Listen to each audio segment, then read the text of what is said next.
పిలిచి మాట్లాడతాను, మేము అధికారంలోకి వస్తామని చెప్పడం జరిగింది. మేము అదే ముఖ్యమంత్రి గారికి ఈ ధర్నాను ఉద్దేశించి వారిచ్చిన మాట ప్రకారమే మేము ఈరోజు 33 జిల్లాలలో దీక్షలు చేస్తున్నామన్నా.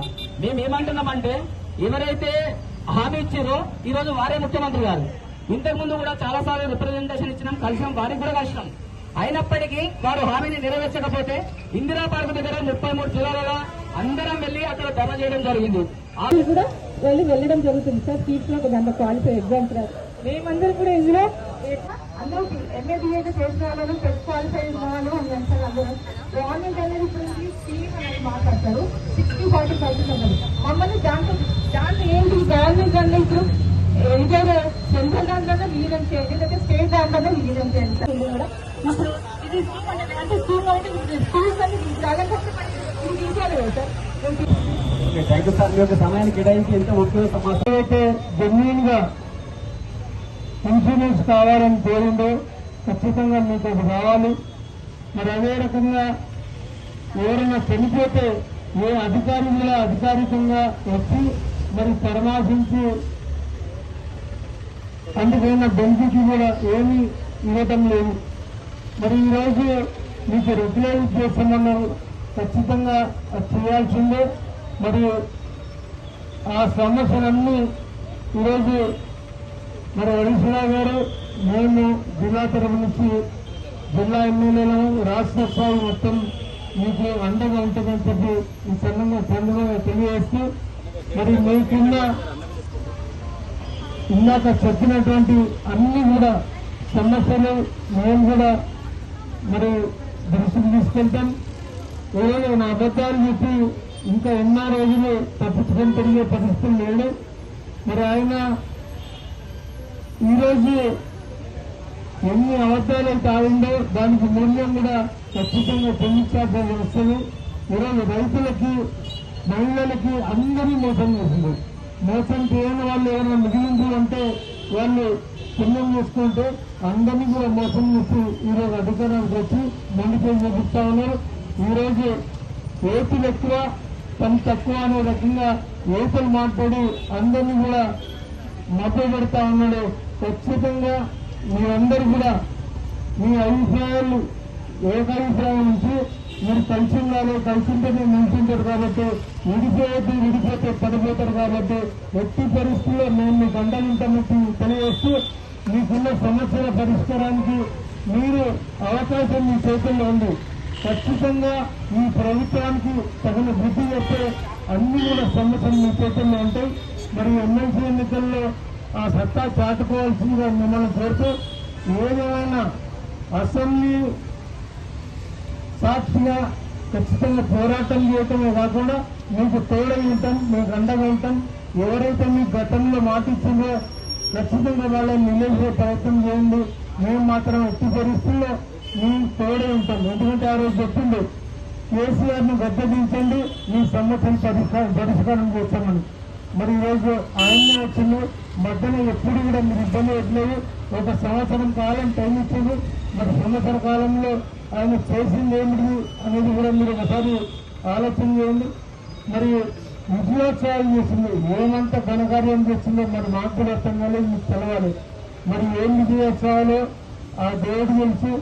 మరి ఈ సందర్భంగా మీరందరూ ఏదైతే నమ్మకంతో, ఏదైతే ఆశతో మమ్మల్ని పిలుచున్నారో ఖచ్చితంగా 16వ తారీఖు నుంచి అసెంబ్లీలో ఏ రోజు అవకాశం దొరికినా అర్జెంట్ మోసంకి చేసినా సరే మీ సమస్యల పరిష్కారానికి ఖచ్చితంగా మేము ఉంటామని తెలియవచ్చు. ఏ పార్టీ ప్రభుత్వమైనా 5 సంవత్సరాలు కూడా ప్రజలు ఎన్నుకున్నప్పుడు ఇంకొక ఆయన వాళ్ళకు సీట్ కావాలని ఆశ ఉన్నప్పుడు లేనిపోని కొంతమంది చెప్తారు, సాధ్యమైన హామీలు కొంతమంది ఇస్తారు, సాధ్యం కాని హామీలు కొంతమంది ఇస్తారు.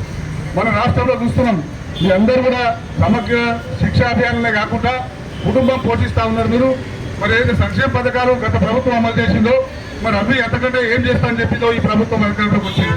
దాంతోపాటు అందరూ దాదాపు 90% సంగారెడ్డి జిల్లా అంటే పడంచేరు ప్రాంతం తప్ప జిల్లా అంతా కూడా రైతు కుటుంబాల్లో వచ్చేది. అందరూ కూడా రైతులు కూడా ఈ ప్రభుత్వం ఎంత మోసం చేసిందో మనకు తెలుసు. అంటే గతంలో జనరల్ గా మాట్లాడిన విషయాలు మేము ఏ పొలిటికల్ గా మాట్లాడినా మరి రైతులకు 5,000కి వెళ్ళి 7,000 ఇస్తాను, సంవత్సరానికి 15,000 ఇస్తాను ముఖ్యమంత్రి. మరి ఇంట్లో అమ్మల ఖాతాలకు 2,000కి వెళ్ళి 4,000 చేస్తామన్నాం. మరి ఇవన్నీ ఏమైనా అదేవిధంగా ప్రతి మహిళ 18 ఏళ్ళు నిన్న ప్రతి మహిళ కూడా 2500 ఇస్తాను. మరి వాళ్ళు ఓట్లు వేసుకున్నారు ఏమైందని మాత్రమే మాట్లాడుతూ ఉన్నారు. ఇప్పటిదాకా మీ చూసిన తర్వాత మళ్ళీ అనిపిస్తా ఉన్నది ఇది ఒక వ్యవసాయ రంగము.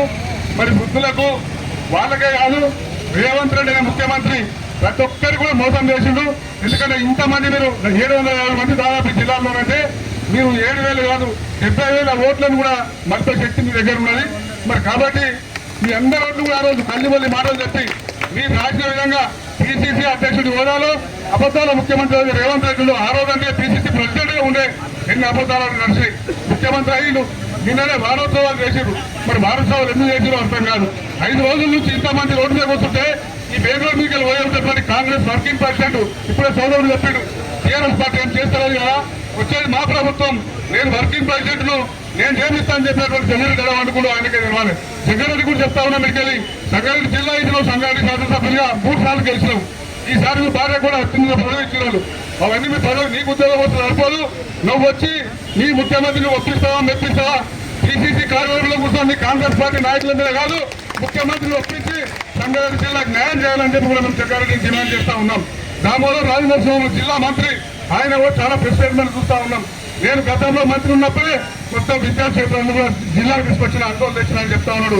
అయ్యా దామోదర్ గారు చాలా సంతోషం, నువ్వు వాళ్ళ యూనివర్సిటీ కట్టించుకున్నావు, కేజీబీ పాఠశాల కట్టించుకున్నావు, సంతోషం. మన జిల్లా చేసినావు. ఈ జిల్లాలో ఉన్నటువంటి 750 కుటుంబాల రోడ్డు వచ్చినాయి. నువ్వు రాష్ట్ర మంత్రి, గతంలో ఉప ముఖ్యమంత్రిగా పనిచేసినావు. మరి ఎందుకోసం నీ ముఖ్యమంత్రి ఒప్పించలేకపోతా ఉన్నావో ఒకసారి ఆలోచన చేసుకోవాల్సిందిగా దామోదర్ గారికి సూచన చేస్తా ఉన్నాం. తప్పకుండా టీఆర్ఎస్ పార్టీ నిన్ననే హరీష్ సిద్దిపేట శంకర్ పూరించారు. మీ సమస్య పరిష్కారం అయ్యేంత వరకు కూడా టీఆర్ఎస్ పార్టీ మీ వెంట ఉంటుంది.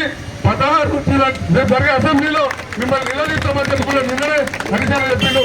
అన్న మాటల్ని మరి హరీష్ అన్న అనాయుగా, హరీష్ అన్న నమ్మకస్తుడిగా మీరందరూ ఓట్లేసి అంటే సంగారెడ్డి ప్రాంతంలో ఓట్లేసి గెలిపించిన శాసనసభ్యుడిగా మీ సమస్య పరిష్కారం కూడా ప్రభాకర్ నాయకత్వంలో శాసనసభ్యులే కాదు ప్రభాకర్ జిల్లా పార్టీ అధ్యక్షులు కూడా వాళ్ళందరూ జిల్లా వారు ఉన్నారు. తప్పకుండా వారి నాయకత్వంలో మేమందరం కూడా రేవంత్ రెడ్డి సమస్య పరిష్కారం చేసేంత వరకు జగ్గారెడ్డి కూడా మీకు వచ్చి ఆపించేంత వరకు కూడా మీకు సపోర్ట్ గా మేముంటాం. ఎంతగానైనా తెగిస్తామని చెప్పి కూడా ఈ సందర్భంగా మీకు హామీ ఇస్తా ఉన్నాం. ఒకటే ఒక డిమాండ్ రెగ్యులర్ చేయాల్సిందే. ఎందుకంటే తెలంగాణ రాష్ట్రం ఏర్పడేదాక కేసీఆర్ గారు ముఖ్యమంత్రి అయ్యాక చాలా నోటిఫికేషన్లు ఇస్తే వాళ్ళకి సర్టిఫికేట్లు ఇచ్చి నేను ఉద్యోగాలు ఇచ్చానని చెప్తున్నాను ముఖ్యమంత్రి. మరి ఇవాళకి రెగ్యులర్ చేయడానికి ఎందుకు నీకు చేతనైతే లేదు? నేను 35,000 ఉద్యోగాలు ఇచ్చానని చెప్తా ఉన్నాను. ఉన్న ఉద్యోగాలు ఎందుకు మరి న్యాయం చేస్తారో సమాధానం చెప్పాలి రేవంత్ రెడ్డి గారు. కాబట్టి ఈ అబద్ధాల 2 రోజులు పడతాను నడవని. రేపు తొందరనే ఎమ్మెల్సీ ఎన్నికలు వస్తున్నాయని మీకు ఒకటి చెప్తా ఉన్నా. మీ దాంట్లో ఎమ్మెల్సీ రూపంలో వచ్చి మీ దాంట్లో విభజించే ప్రయత్నం చేస్తారు. కాంగ్రెస్ పాలసే మొదటి నుంచి కూడా విభజించి పాలించు. మీకు ఎవరైనా కొంత కాంగ్రెస్ సానుభూతి ఉంటే వాళ్ళు వచ్చి మనకు కాంగ్రెస్ కదా మీ ఉద్యోగం ఎక్కువ చెప్పాలి అట్లా చెప్పాలంటే మీకు అందరూ కూడా కాంగ్రెస్ ఓట్లు ఉంటాయి. 90% 100% నాకు తెలిసి. కాబట్టి 750 మీరే కాదు, మీరు అనుకుంటే 75,000 ఓట్లు సంగారెడ్డి జిల్లాలో మరి ఓటింగ్ శక్తి మీ అందరికీ ఉన్నారు. ఆశామాషి కాదు, విద్యార్థులు తీసుకుంటే కాదు ఓటు అనేది చాలా గొప్ప విషయం. విద్యార్థులైన మీ అందరూ కూడా విషయం తెలుసు. కాబట్టి హెచ్చరిక జారీ చేయాలి. రేపు తొందరలో వస్తున్నారు 2 నెలలు 3 నెలలు అందరూ కూడా సత్తా చూపిస్తామని మీరు లీకేజ్ ఇస్తేనే కాంగ్రెస్ పార్టీ భయపడుతుంది, మీ సమస్య పరిష్కారం చేస్తుంది. దానికి ముందు మీ ఐక్యత కూడా చాలా అవసరం. ఇలాంటి విభజించే ప్రయత్నం చేస్తారు. జగన్ నాటలు ఎవరో పంపిస్తారు మీ దగ్గరికి, పంపించి ఏమైనా చెప్పి విభజించే ప్రయత్నం చేస్తారు. కాబట్టి ఇదే ఐక్యంగా ఉండాలి. ఏదైతే మీరు సంకల్పం చేసి కూర్చున్నారో సమస్య పరిష్కారం అయ్యేంత వరకు కూడా ఇదే కలిసికట్టుగా ఉండి పోరాటం చేయాలి. మీ ఎంత బీఆర్ఎస్ పడుతుంది, మీ బీఆర్ఎస్ పడుతుంది, మీ సమస్య పరిష్కారం అయ్యేంత వరకు కూడా మరి మేము మీతో ఉంటామని చెప్తా ఉన్నాం.